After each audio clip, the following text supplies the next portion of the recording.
Hola amigos, sean bienvenidos a un nuevo video. Muy bien, en esta ocasión vamos a aprender a cómo arreglar la cámara del iPhone que hace ruido, tiembla o se ve borrosa. Perfecto, para ello entonces lo primero que tenemos que realizar es dirigirnos como tal a la ruedita de configuraciones. Perfecto, ahora nos van a aparecer todas estas opciones. Lo que tenemos que hacer ahora es dirigirnos a General y aquí vamos a presionar la segunda opción, es decir, actualización de software. Perfecto.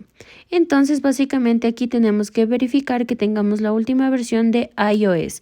¿Listo? De esta manera, pues también nosotros vamos a poder corregir este tipo de inconvenientes. Es decir, que en las últimas versiones de iOS también va a venir la corrección, como por ejemplo a este tipo de errores, cuando la cámara se te traba, tal vez pues se desenfoca por sí sola, etcétera, ¿no? Entonces es muy importante que tengamos siempre la última versión de iOS.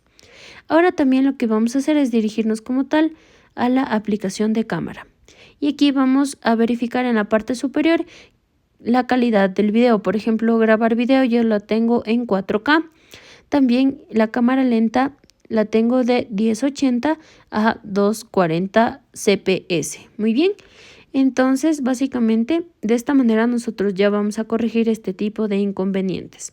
Y en la parte inferior también tenemos algunas opciones las cuales nos pueden ayudar. Por ejemplo, ya te va a preguntar, por ejemplo, si tú deseas que vibre al momento de tomar una fotografía, que suene, etcétera. Eso sería entonces básicamente todo. Si tienes tal vez alguna duda o pregunta, déjamela saber en la cajita de los comentarios. Y pues sin nada más que decir, hasta un nuevo video.